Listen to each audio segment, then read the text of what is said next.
Everyone warned her not to enter the forbidden forest. They said whoever goes in never returns. But Ada and Emika returned, and now, anyone who dares to look into her eyes sees the hidden secrets of the afterlife. Would you dare to look? In the peaceful village of Ife, everyone was excited because it was Ada's wedding day. Ada was known for her kindness and beautiful smile. She was marrying Emika, a brave farmer who loved her deeply. The village had never celebrated a happier day. People dressed in bright, colorful clothes and danced to lively music. Ada smiled, but deep inside, she felt strange. She kept hearing a quiet whisper that no one else heard. Ada. Ada. Come to the forest, it whispered softly. She looked around but saw nobody. The elders always warned children about the forbidden forest, saying it was magical and dangerous. Ada wondered why the forest was calling her now.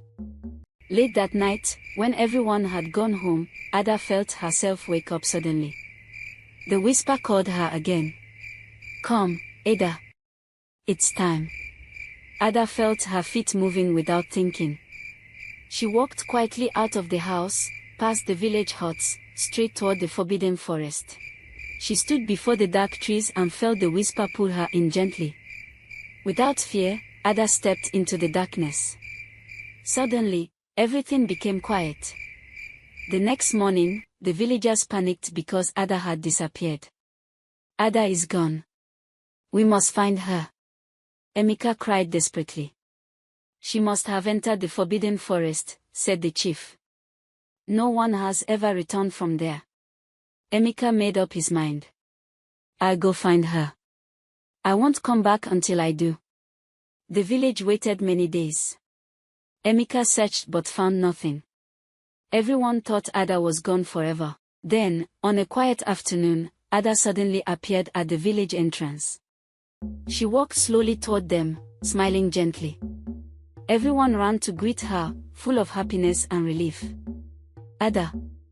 You're back. Emika shouted happily, running to hug her. But when he looked into Ada's eyes, something strange happened. Emika saw bright lights and beautiful places he'd never seen before. He saw fields filled with flowers, and people he once knew but who had passed away long ago. He saw peaceful, happy scenes of the afterlife. He stepped back, amazed and frightened. What just happened? Emika gasped. One by one, villagers looked into Ada's eyes, and each one saw something wonderful or mysterious. Some saw loved ones who had died. Others saw places of light, peace, and happiness. But each person became afraid afterward because no one could explain what was happening. The village elders gathered quickly. This is not normal, the chief said nervously. Ada has brought back strange magic from the forest. Maybe she's dangerous. No. Emika said firmly. Ada is still good and kind. She wouldn't harm us. But the villagers felt afraid. Soon, nobody would look Ada in the eye. Even her own family became frightened. Ada felt sad and lonely. Ada tried to live normally, but her eyes kept showing secrets. When children looked at her, they saw beautiful words and ran away scared. When friends spoke to her, they kept their eyes on the ground, afraid of seeing the afterlife again. One night, Ada sat alone by the village stream, crying softly. Emika found her there. I don't understand, Ada said sadly. I didn't ask for this gift. Emika hugged her gently. Ada, why is this happening? What happened in the forest? Ada sighed deeply, looking at the stars above. I don't remember clearly, Emika, but I know I've been chosen by the forest to help people. But everyone is scared of you, Emika said sadly. Ada nodded, tears in her eyes. Maybe I don't belong here anymore. The village elders met again. Ada is causing trouble, one elder said. People are too afraid. We must ask Ada to leave, said another elder. Emika begged them to reconsider. Ada is not bad. She's just different now. But the elders made their decision. They spoke gently to Ada. We are sorry, Ada, but you must leave. You can't stay here anymore. Ada's heart felt broken, but she understood their fear. She prepared to leave again. As Ada walked slowly towards the edge of the village, Ada stood bravely beside her. Ada, I'll come with you. No, Emika, Ada said softly. You must stay and care for the village. Emika felt tears in his eyes, but he knew Ada was right. The whole village gathered to say goodbye, watching sadly as Ada moved toward the forest once more. Before stepping into the shadows of the trees, Ada turned around one last time, then her eyes met Emika's. Again, he saw the bright, comforting scenes of the afterlife. He saw peaceful smiles, laughter, then joy. But this time, he understood. Ada's eyes showed not sadness or fear, but peace and hope. Emika realized that Ada's eyes were not dangerous, they were beautiful and special, a way for people to see that the afterlife wasn't something to fear. Ada, wait. Emika shouted, running forward. We need to understand your gift better. Ada paused, standing quietly by the forest's edge, waiting patiently. The villagers turned towards Emika, confused and curious. Could there be a reason behind this mysterious gift? Could Ada teach them not to fear, but to see beauty in what they didn't yet understand? Emika took a deep breath and said, we can't let Ada leave yet. We must first understand the secrets in her eyes. The villagers looked at one another nervously, uncertain what to decide. The villagers stood quietly, unsure what to say. Ada waited by the forest, her eyes gentle but sad. Emika stepped forward bravely and spoke to everyone, we are afraid because we don't understand. But what if Ada's eyes show us something important? What if she helps us lose our fear of what happens after life? The villagers whispered among themselves. Finally, a very old woman named Mama Nkechi stepped forward. She had lived longer than anyone in the village. I will look again, Mama Nkechi said gently. I have lived long enough. I am not afraid. Mama Nkechi walked slowly to Ada and smiled warmly. Ada smiled back and opened her eyes wide.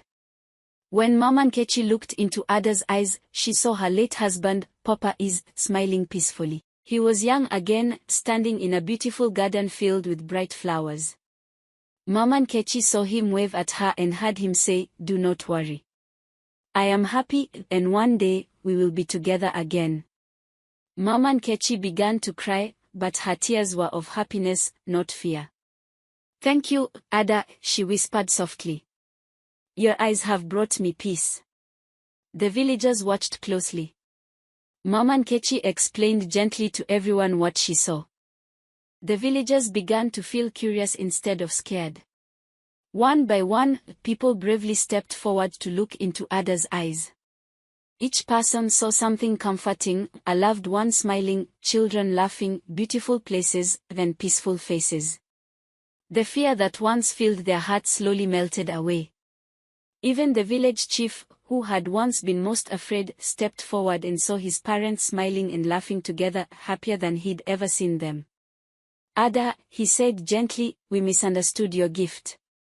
Your eyes do not bring danger, they bring hope.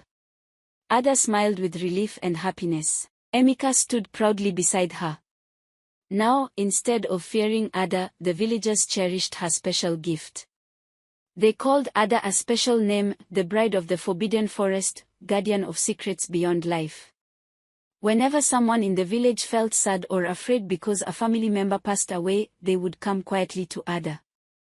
Her eyes helped them feel peaceful again, knowing their loved ones were safe and happy. Ada never felt lonely again. Instead, she felt useful and loved by everyone around her. Emika stayed by her side, proud and protective, glad that Ada's kindness had finally been understood. One bright morning, visitors from a nearby village arrived in Ife. They had heard the story of Ada, the bride of the forbidden forest, who could show people secrets of the afterlife through her eyes. The leader of the visitors stepped forward. Our village is hurting. We have lost many loved ones, and our hearts are heavy. Please, may we meet Ada? Ada came forward gently. She looked into their eyes, one by one. As they saw the comforting scenes in her eyes, the visitors' sadness turned into peace. They thanked Ada and invited her to their village. Ada and Emika agreed to visit, happy that her gift could now help others too. That evening, Ada sat with Emika, smiling quietly.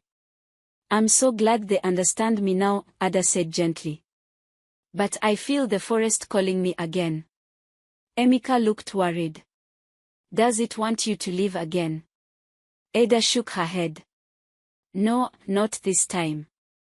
It wants to tell me something important, something that might help our village.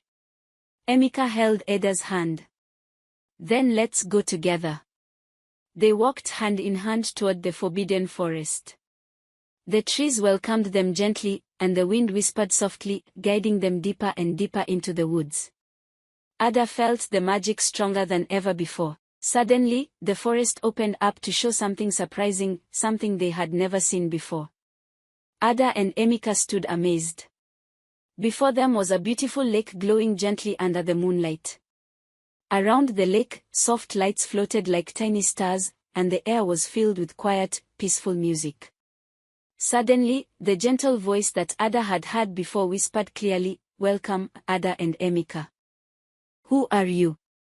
Ada asked softly, looking around. The voice replied kindly, "I am the spirit of the forest. I chose you, Ada, because your heart is gentle and kind. You were brave enough to listen when no one else could. Why did you choose me?" Ada asked, feeling curious. "Because your eyes can help people find peace," the spirit replied. "People fear death because they don't understand it. Your eyes show them it's not something scary. It's just another part of the journey." Ada smiled. Now she understood completely. Her gift wasn't meant to frighten people, it was meant to comfort them. "But why did you call us here tonight?" Emika asked gently. "Because your village will soon face trouble," the spirit warned. "I need your help to protect everyone." Ada and Emika listened carefully as the spirit explained. People from far away plan to destroy the forest, thinking it hides great treasures. But the real treasure is this forest itself, the peace it brings to the people of your village. Without the forest, sadness will fill the land. Ada felt worried. "How can we stop them?" "You must show them the truth," said the spirit. "Use your gift, Ada. Let them see the beauty that awaits everyone in the afterlife. Only then will they stop." Ada nodded bravely. "We will do as you ask." The next morning, Ada and Emika warned their village about the strangers. Everyone was ready to protect their beloved forest. Soon, the strangers arrived, carrying axes and looking angry. "We've come to take the forest's treasures," their leader shouted loudly. Ada stepped forward gently. "Please stop. You don't understand." The leader laughed. "Move aside."